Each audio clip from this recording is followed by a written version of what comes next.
Hi, and thank you for joining us. If we haven't met, my name is Aurelio Melendrez. I'm the campus director here at Sandals Church, Hunter Park, and this is my beautiful wife, Erica. Hi, everyone. We're so excited to be here today. And so we're going to be sharing with you a little bit about how to stay connected during the busy times. And if you're anything like us, the past 3 months, we're coming up on 4 months now, have just been absolute chaos. Yeah, so we're going to be talking about how to stay connected in the midst of busyness, kids, and life. But it sounds like it should be in the midst of busyness, kids, chaos, life, and quarantine. And quarantine's been rough. So like for us, she has been working still showing up at work. She's an assistant principal, so going to school every day. I've been at home with our 6 and 9-year-old, learning how to be a homeschooler, learning how to work from home, learning how to be Mr. Mom. So the roles have really shifted for us during this time. And what was really funny at one point was that one of the biggest fights we had, maybe disagreements, maybe it wasn't a fight, it was a fight, was that we found at one point that I wanted to be where she was. Right. And I wanted to stay home. And so that was just a really weird thing to be arguing about. Like, I wish I could go to work, and she's saying, I wish I could stay home. So during this time when we're quarantined, when we still have our busyness, when we have kids, we struggled to stay connected. And so we really had to think, okay, what are the things that we've learned? What are the things that work for us? And what are the things that we have to do to stay connected, to keep that intimacy, to keep that fun, loving relationship when it's busy, when we're in quarantine, when there's chaos with our kids. And when they're not going anywhere, right? Babysitters aren't coming over to take your kids. A lot of people don't want other people's children at their house during this time, so there was a lot going on. But from the beginning of our relationship, we've always worked. And so like many relationships start out, you get to be selfish. You get to do whatever you want. Early on, no kids, hardly a job, going to school, just doing whatever we wanted to do. And so we got married. We've been married for 14 years. We got married at 25 and 26. But before that, we got to do whatever we wanted to do. And so before coming on staff at Sandals Church, I was with the Riverside Police Department for 15 years and spent a lot of time as a detective. So I was subject to on-call. I was leaving the house at all hours of the night. And at the same time, our shifts just would constantly run long. And before kids, when she was teaching and still in the classroom, there just led many times to us kind of living life together, but separate. Right. And staying super busy and just really going through the motions and checking boxes and going super fast. And then we had kids. And so that added a whole nother layer of just busyness and trying to keep the house together and trying to balance work and being a wife and being a mom. And so I feel that maybe we didn't have the tools back then to stay connected. Yeah, and like I said, we were living together, but we weren't connecting. We were completely, it felt like in many ways, just completely separate. And then you throw in our first child, Andrew, who's now 9 years old, and he's amazing, but without the tools, we were just trying to figure out how to survive. Like, how do we keep this little guy alive? How do we keep him moving? How do we keep him, especially as an infant, it was, wake up, feed, we each had our own role, and then life just got busier and busier, and it pushed us to the point where we were completely moving in opposite directions, and that lack of connection really put our marriage in a very difficult place, in a place where we were desperate. And so we want to share that if you don't make those changes now, that could be where maybe you're heading. And so marriage is really making that choice to love each other, to be consistent, to be intentional about that time, and intentional about connecting. Right. And so and free advice, we're going to save you, that we learned in counseling, but it was just, the most common sense approach and the most common sense things you hear in the middle of counseling, it's make time for each other.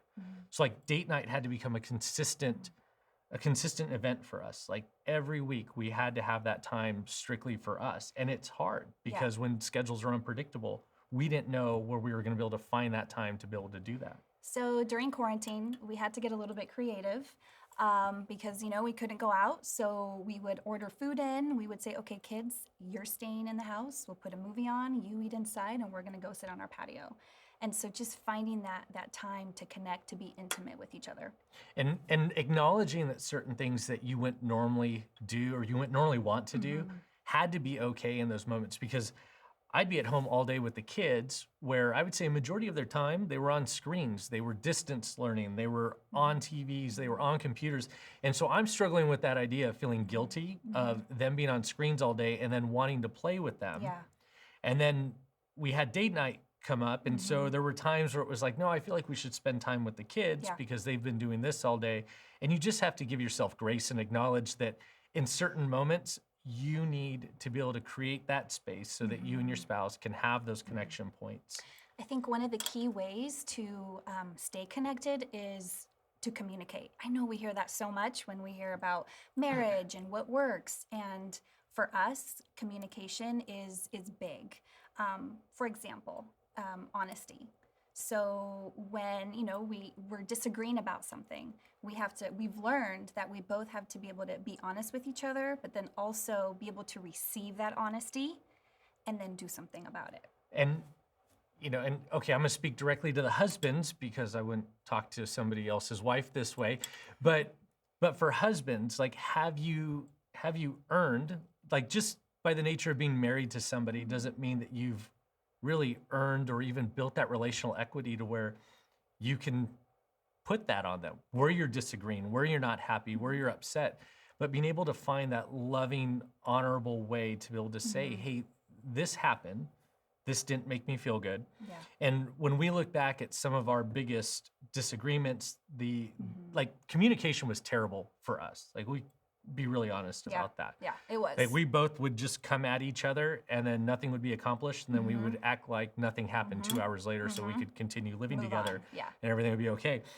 But what I had to start doing was I had to really start thinking about, is this something that's really something she needs to work on or something that I need to be okay hearing or just receiving?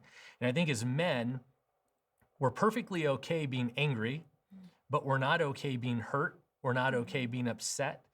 We're not okay being disappointed. So it all comes out as anger. So being able to tell her, like, hey, this hurt my feelings, this upset me, I found a lot more strength in that, because then I would find at the same time she would realize, oh, yeah, that wasn't right. Yeah. Like, or, hey, I did handle that wrong. Yeah. And it would go the same way. Yeah.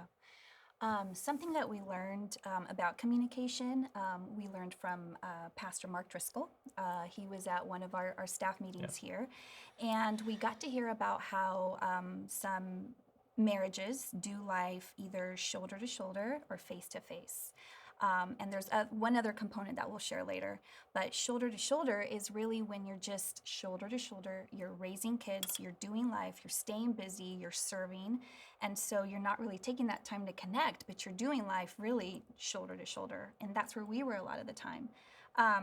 The other one is face to face. So that's where you're intimate, you're talking, you're dating, you're having fun, and you're still accomplishing things. And so I feel that really spoke to us when we were able to hear from him. But just doing marriage face to face and communicating, I think is big for us. Right. And even being able to share that point with so many of my friends, like guys that I would hang out with or was in community with, just to be able to share with them, like, hey, when was the last time you really just sat and talked with your wife? Like, about what she needs from you, maybe what you need from her. Yeah.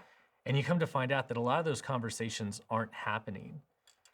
One of our biggest, one of my favorite stories. So shortly after we started coming to church, so we were in a really bad place. I would just say in a really bad place in our marriage. And Erica's clearest communication to me, it was in marriage counseling, was, I want to go to church. And I always laughed because our counselor, she was amazing. She agreed, but she waited until we had been going for 3 months, twice a week at $100 an hour to say, oh yeah, you should go to church. And we hear this, and I just missed the message. I was like, no, I don't want to go. And Erica said, for Mother's Day, this is what I want to go. And we walk into church, and it was a message that was incredible for me because I got to hear about how Jesus calls us to do so much for others. It was a Mother's Day message, and our church did this incredible project for this Yeah. mother, Yeah. and it just grabbed a hold of me. And through that, we slowly started building community, and I ended up in this really amazing men's group. And one of the challenges one week was to pray over your wife, to pray with your wife. And at this point, we've had 2 kids. We've been through some stuff. And the hardest thing for me to do was to be able to grab my wife and pray for her. And just being able to have her, and it didn't even necessarily involve her needing to speak back to me, but for her to be able to hear the prayers that I had for her, how thankful I was for her, like that one-way communication between God and I with her being present was amazing. I mean, it just led to a different level of intimacy within our marriage. Yeah. And it was a communication we had never experienced before. Yeah, it was really special. And can I share a little bit about it?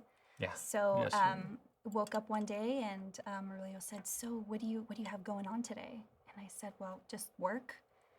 And so I continue getting ready, and he comes over again and says, "So are you sure you don't have anything big going on today?" And I said, "No, I don't think It's so. called Just- fishing. I Just was work." fishing. He was yeah. fishing. So I'm in the kitchen making my coffee, and he comes over and says, "Can I pray with you?" And I was just so surprised and touched, and he put his arm around me, and we just hugged, and we cried and prayed. And what that moment did was just incredible. That intimacy and that connection was beyond words. And so when you start thinking about the different aspects of your relationship, we're talking through communication, but also the intentionality or being intentional about your time that you're spending together. Like sometimes you're going to spend time together and you're just going to need to accomplish something. Like, hey, the kid brought home a bad report card or didn't show up to school, or hey, we need to get on the same page about this. Like those times, but they're also just really intentional times where it's like, what's next? Like, what are the things that we want to do next? What are the things that we've been missing out? Maybe we're going to eat dinner together. Like one of our favorite things to do together is just eat. Yeah. So we love to eat and we love to travel. And so that is one of the fun things that we do. We're super intentional about planning it, putting it on the calendar. We look forward to it. We plan our date nights. And so carving out that time and being intentional about it, because if you're not, you'll just keep going, and then life, and then you're busy, and then you realize, wow, like we haven't connected. Right. Well, and realizing that every couple's in a different, I would say a different point in their life, right? Different season, different time period.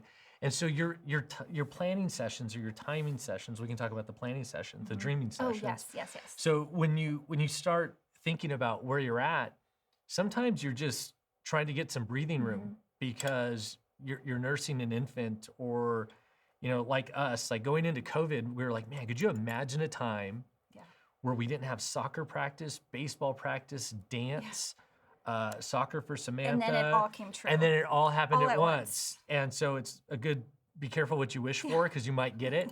And it led to us not having any space. So you're just trying to build a plan for space. Maybe you're retired. Maybe your kids are out of the house, and maybe you're trying to reconnect after all these years. And you don't know what it's like to be alone in the home. Maybe those are the times where you really talk through, like, what is this? Like, what's it look like for us taking those next steps? Or what do we want to do now that we've raised our children and gotten them out of the house? So somebody asked you, what is the one argument or the one like thing that you and Erica constantly argue about? And I said my pile's next to the hamper. Those two.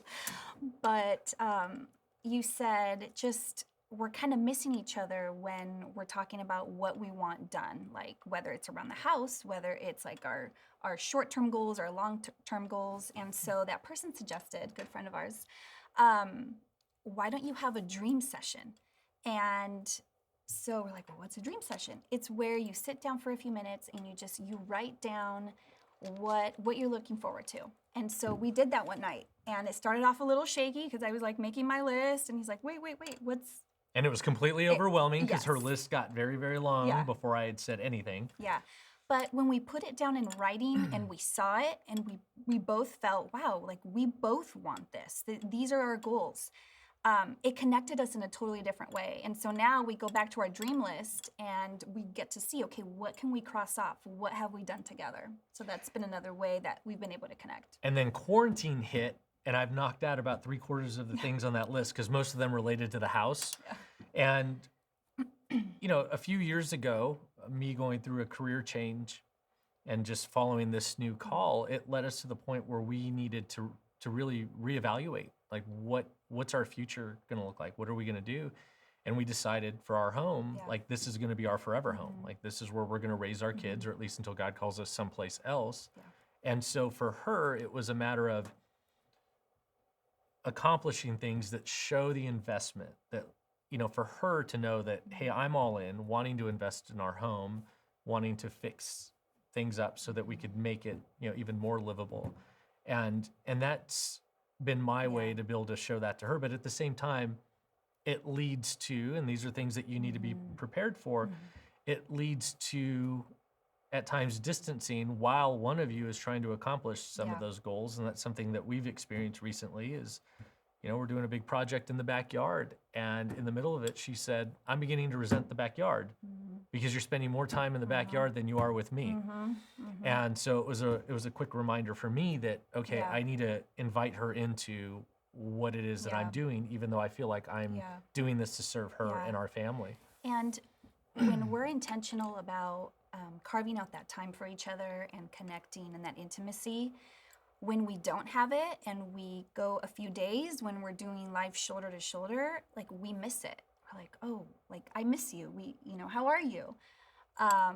And same with our relationship with God. I feel like the more we're intimate with Him and the more we're connected with Him, when we're not, we miss it. And so that's something that we were talking about as we were preparing for this. It really is like our relationship with God. 100%. And so when we look back on just like key benchmarks of, our journey, one of the most important thing that I think I touched on a little while ago was we started attending church. Yeah. And the other thing, the men's group that I mentioned, I got in community, like to get in community. And coming out of the career that I was in with law enforcement, you're surrounded by guys, you're surrounded by community. But what's your community guiding you toward? And what's your community challenging you to do? And I ended up in this amazing, like I said, I can't say enough, this men's group that just challenged me to love my wife better, to love my kids more, to just be much more intentional and much more direct, but also push me toward this closer relationship with Jesus. Because just like we need that time together, you need that time with Jesus. You need to be able to build that relationship with Him. Yeah. And once He becomes that foundation for your marriage to stand on, then it makes it not easy, but easier to be able to navigate some of those more difficult situations or conversations that you do need to have as a married couple. And so, get to church. The fact that you're attending or watching this right now is a huge win for your marriage. The fact that you're willing to watch us like on a screen, I wish we could all be in person because I miss people and I miss hugs, is a huge win. And it's a fact. It's showing your that you're spouse investing. that You're investing in your marriage. Yeah, you're in. You're in. You want to continue to get better. I mean, and if you're in a tough spot, I'll tell you right now, we are there. Have been there. We are not there. We have been there. Do you want to tell me something? No, we're good. We're good. But the incredible thing about the journey that we've had at our church through marriage ministry, through just where we're at, is that you really come to learn that Jesus is in the business of bringing things back to life. And so if you feel that your marriage is hopeless, it's not. I'll tell you right now. If you feel that it's done, it's not. It's just, what are you willing to do to bring it back to life? Who are you willing to invite into that to bring it back to life? So we talked about investing in your marriage and staying connected, but also like investing in yourself. And so you want to be physically, emotionally strong. So I know with me, with my career and with kids and just being so busy, I sometimes forget about me. And so I have to do things that make me feel good. So working out, staying connected with God, connecting with my friends, and being healthy so that I can be a good version for Aurelio and for our kids. And the same thing goes for guys. And guys, we'll just say it, sometimes we are terrible at making friendships. We are terrible at just connecting with other guys or being open, being vulnerable. We are. If that's something that you're having a hard time with, reach out. Let us know. We'd love to be able to connect with you and help get you around just men that will love you, care for you, and encourage you. Yeah.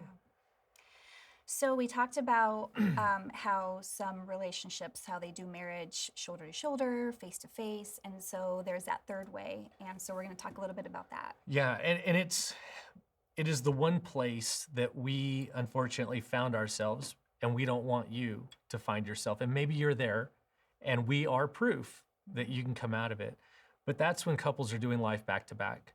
That's when they're facing and they've completely turned their backs on each other. They're going in opposite directions. They're living life apart from each other, and they're not working together in any way. Like at least when you're at the shoulder to shoulder point, you know that you're able to work as a team to accomplish things. But when you're going away from each other, during counseling sessions or when guys reach out and I get to talk with them, and they always tell me the same thing: we grew apart. Well, growing apart is a choice in many ways, because if you're not turning around and leaning into your spouse, my question's always, well, what have you done to invest in your relationship? And oftentimes, and I'm only picking on the guys because that's what I get to do, is, I hear very little, like, well, she's not responding here, she's not doing this. And it's like, well, where are you in this? Like, what have you done? What efforts have you made? Like, that's my challenge to you, is jump in and say, I want to fix this. And if you can't do it, or you haven't been able to, then let's figure out how we do this together. But when you're back to back and just going in those opposite directions, you are drifting, you are separating, you're intentionally pulling apart. And that's something that we want to make sure that you're aware of. Yeah. So we want to challenge you to a few things. And I know we talked a lot today about, what to do to stay connected, but a few points is attending church together. And so I know when we attend church, together, our drive home, or even in the afternoon, we talk about the message and what it meant to me, to you, to us. And so being able to have those conversations just creates that intimacy. Praying together. So again, praying together brings you together. The other one was being intentional about connecting. So looking at your calendar, setting that time.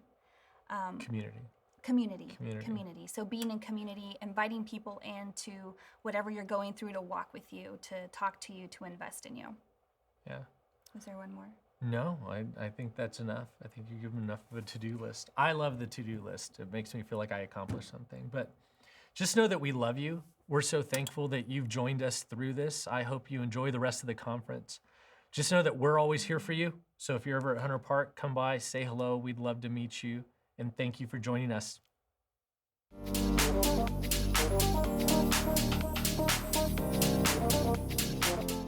Man, thanks so much for sharing with us. It was really awesome to hear from you guys. Yeah. We'd love to just follow up with you and ask some questions to benefit those who are watching. We'd love to hear a little bit more about date nights for you guys. I think a lot of people hear that and they immediately turn off. They're not even listening anymore. Like, we can't do that. We don't do that. It doesn't go well. They have all these excuses and reasons. What would you say to people who are maybe different stages of life? How can they pursue date night, and why is it so stinking important? Yeah. Well, date night has looked so different for us, just depending on the stage of life. And so I remember when, the kids were really little and we were exhausted and we didn't want to go out, or, we had to time it because they had to nap and they had to eat, and it was just chaos. And so we would have date night at home. And so we would commit and say, okay, we're going to put the kids down at this time, and we're going to do something that we like to do together. So we would watch a show together, or we would have, dessert together, or have some wine.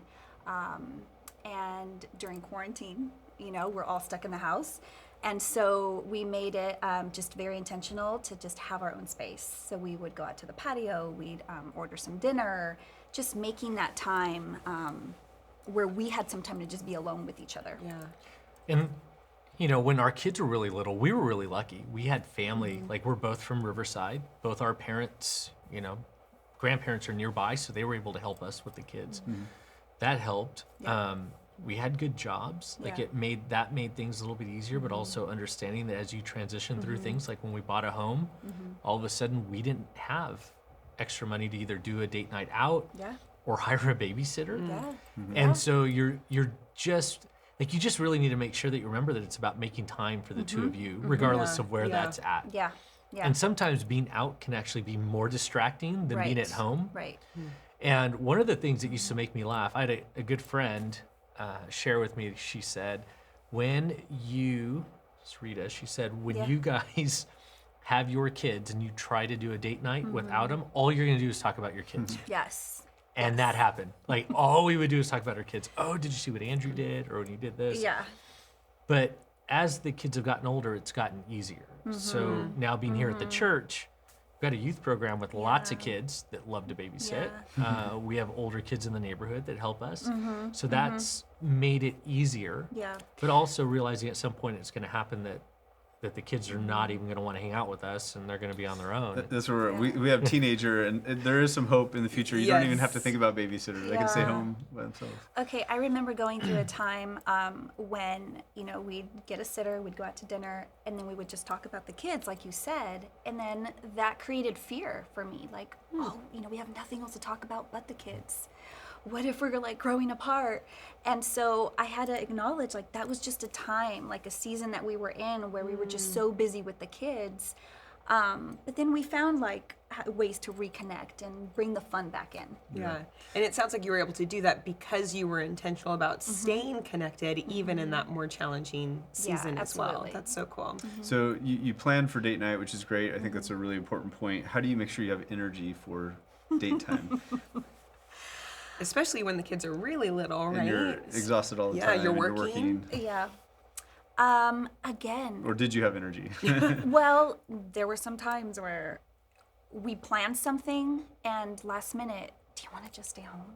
Like, yeah, let's just stay home. And so we would just get in our PJs and we would just spend time together at home. But the key was just being together and doing something together, whether it's, you know, we're watching a show or cooking. Like we love to cook together. And it's doing what makes you feel good at the moment, you know? Yeah. But yeah, I recall a lot of times where we just did not want to go out. We were exhausted. And there were even times you'd be so overrun by everything that you had to do for work with the kids that we wouldn't even make date night a priority. Like there was a long time of that, especially when we had a second child. Yeah. Yeah. Now Yeah. you know, you've got one running you ragged and you've got the other one just waiting to learn how to walk so they can run you ragged too. Yeah.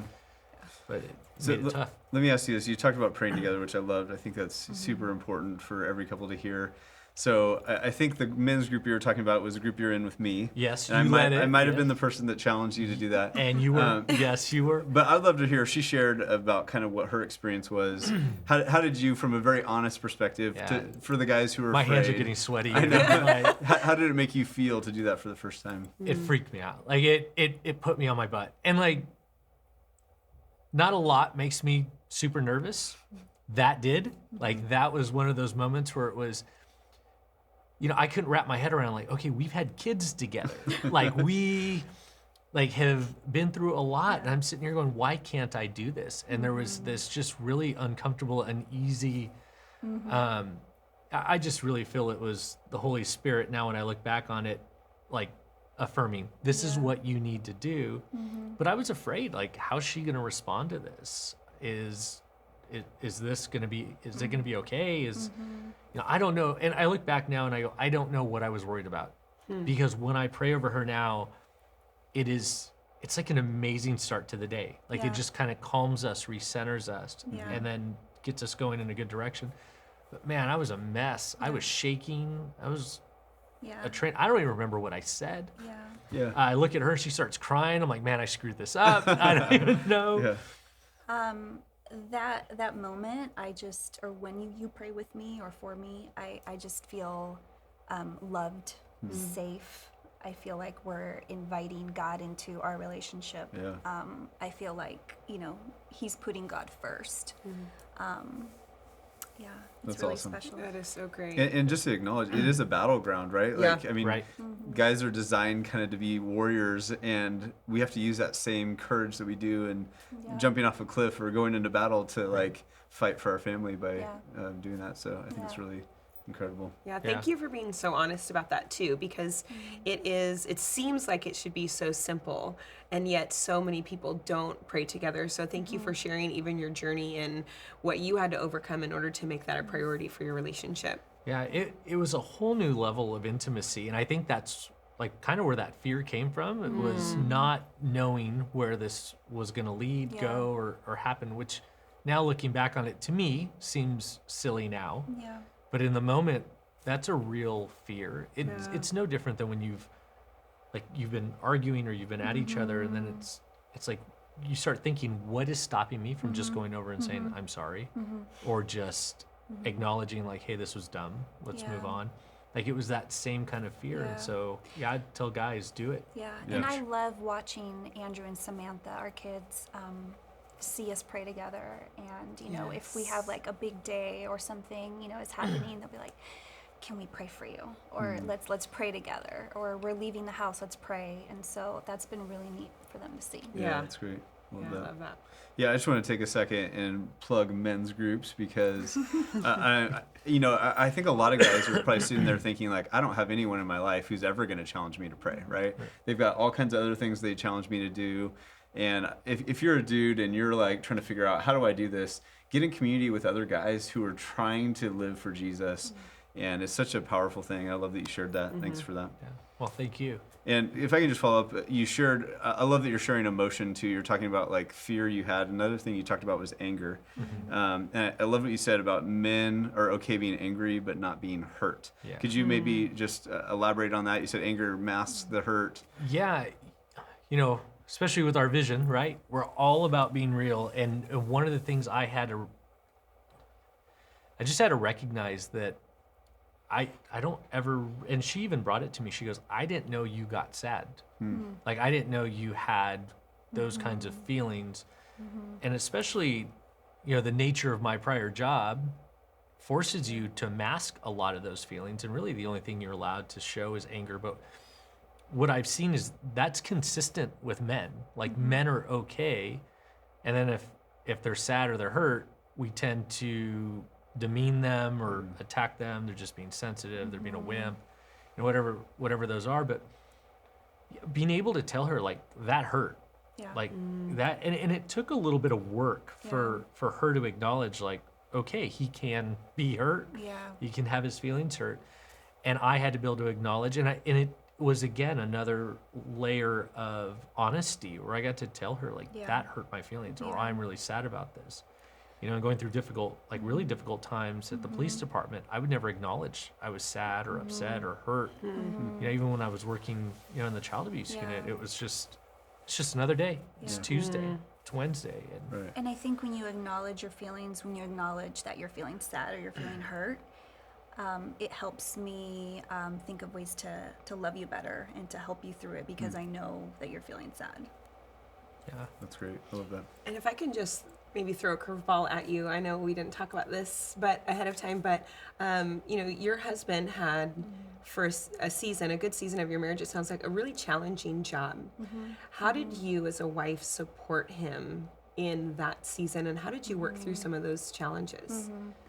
I feel like at the beginning of our marriage, we didn't have those tools. And so we weren't very vulnerable with each other. We weren't very honest. We weren't able to say I'm fearful about this. And so it wasn't until we started saying, this is what I'm scared about. This is what I'm feeling, that I was able to just love him through it. And so it's listening and not jumping in trying to fix the problem for him, but just listening and being there and letting him feel loved and letting him feel that I'm here, I have his back, I'm on his team, and just being there for him. Yeah. That's And beautiful. one of the things that we really had to work through, because I didn't want to talk. I didn't want to come home and talk about all that and relive, that wonderful 10-hour shift or whatever we went through. But being able to give me space to be open to be able to start talking about it. And that was something we had to work through. Yeah. And our marriage, like, we jumped right in, and that's what I was doing when we got married. She was dating, we were dating when I went through the academy and did everything else. But we didn't realize how much stress we were under until more recently, as things have gotten more contentious with the police, as we've been able to see from a distance. Like, wow, there was a lot there that we didn't get an opportunity to acknowledge. Yeah. And she's actually been able to help care for a lot of The officers' wives. wives that have reached out to her. Yeah, being, away from that career, looking at it now, we just reflect, like, how did we deal with that? Like, how were we able to get through so many years of our marriage, not talking about our fears and what we were nervous about? Not even having the tools, like you said, to communicate. Right. Yeah. So I think we've learned a lot. Yeah, would you say, like, in those harder seasons, that's when you kind of got to the place where being back to back Oh, was absolutely. not having the tools? What would you say is like kind of some of your first steps to sort of get out of that rut or that way of interacting with each other? Yeah. I think definitely being more intentional, to try to understand where the person's coming from. Like I said, just listening, being But- vulnerable with each other, and But somebody had to acknowledge there's something wrong. right. Like, that Band-Aid has to be ripped off. There's no way around that. It's, this isn't right, this isn't working. And that Yep. was, I thank God for her, because she was the one that said, this isn't good right now. Like, how do we do this? And I fought that, which is weird. I'd equate it to maybe when you don't want to acknowledge something and you kind of just roll over to your side of the bed and go, Yeah. I'll wait this one out until it passes. And she hit it head on. Like, this is not right. This is not good. We need to fix this. Yeah. And it's And- hard and it was- to be honest and really say, okay, this is the problem. Yeah. And what I love so much about her is that during that time, she didn't feel the need to pile on. It was like, let's extend grace. How do we move forward? Like, how do we fix this? Like, it was constantly a push, and her strength in being able to do that. But you have to be able to acknowledge, and then from there, you find the right people to help you put it together. Because if you don't have the tools, you don't know what you don't have until you realize you don't know how to change your direction. Yeah. And when things are like that close, you don't see everything. You have to have that space. You have to have that distance. And a lot of the times, other people see it for you.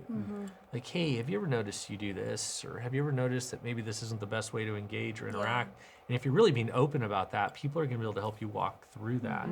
We had a really amazing group of people that came around us when we went through our really difficult times.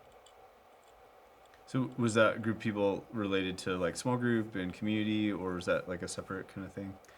I would say both. Yeah. I would say, close friends, community that we met here at Sandals, just challenging us to do things with each other, pointing out things. We were able to just take from everyone. And it took a little bit. I would say within our first 8 months is about the time that we started really pressing into community, because we were raised in the Catholic Church, and so community is just different. Like, it's just different the way it's structured here. Like, here it's very intentional. It's very like it is a priority that we bring up each week from the stage. Like, find community, find a group. And I landed in an amazing men's group. Erica started going to Cultivate. Our men's group did a lot for me. I had older men in there that were able to challenge me. Yeah. I had guys that really loved my wife without knowing her enough to be able to say, these are the things that you need to work on, which was great. Yeah. but also having a small group together that we stepped into that really loved both of us. And we're able to acknowledge, like, hey, marriage is hard. Like, that was one consistent theme that we heard from Yeah. everybody. Marriage is hard. Yeah. It takes work to last this long. Yeah, and I think when we're in our community group and we're talking about different things and sharing, we're challenged in that group, but then we're able to take that conversation home and we're able to dive deeper and talk about it and then grow from that. Yeah, and one thing that, especially as a married couple, like if you've figured it out for the most part, I would encourage you to just be open about where the struggles have been, because when people can reflect and go, wow, they struggled with that too, it lets other couples know they're not alone, because usually they don't want to share what's going on because they feel all alone and they're the only ones that are messed up. They're the only ones struggling. Like, we have a great life. Why is this so difficult? And it just takes one person to open that gate, sort of, and everybody, It's like a has pressure similar relief experiences. Yeah, it's just like a relief valve for you. Yeah. So I want to shift gears just a little bit. You talked about something that I'd really never heard of in your date nights that I think is so cool, and I would like to start doing this together. But you talked about, was it a dream session? Is that what you called it? And part of your date night, you guys sat down and really started listing out some of your dreams. Can you talk a little bit more about what that did for you as a couple to sit down and talk about your dreams for the future? Yeah. So I have a list of things that, I want done to the house and things that I want to do. And so I constantly just kept bringing that up and over.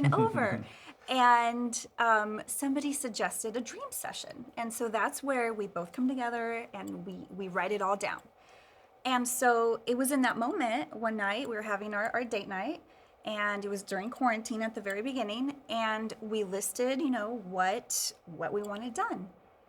And I look at him and he's looking like really stressed. And I realized, like, I am so sorry. Like, I keep bringing all of this up and I could see how it's stressing you out.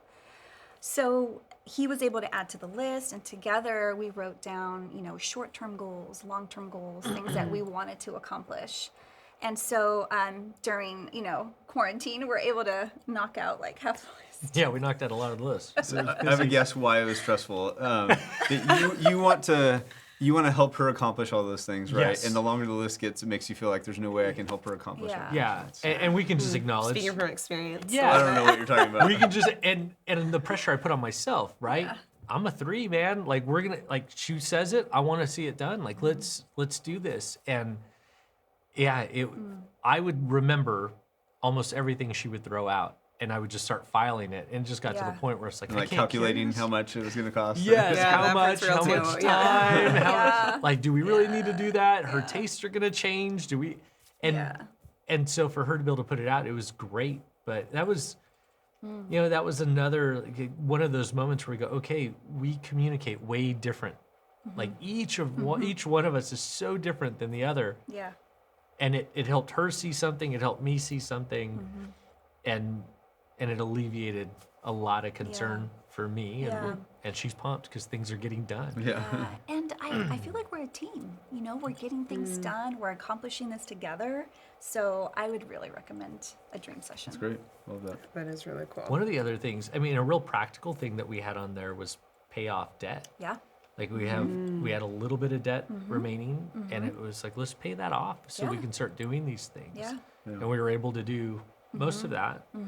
And so, like, those are very practical things that can end up on the list too. Yeah, Yeah. I love that. So just kind of one last thing that I want to address that I think was just beautiful that you guys shared. We actually both teared up as we were watching you guys talk about it. You said Jesus is in the business of bringing things to life. And I just thought that was awesome. What would you share about that? What did he bring to life in your marriage that maybe could encourage other people who are watching? He brought this newfound love and appreciation for Erica.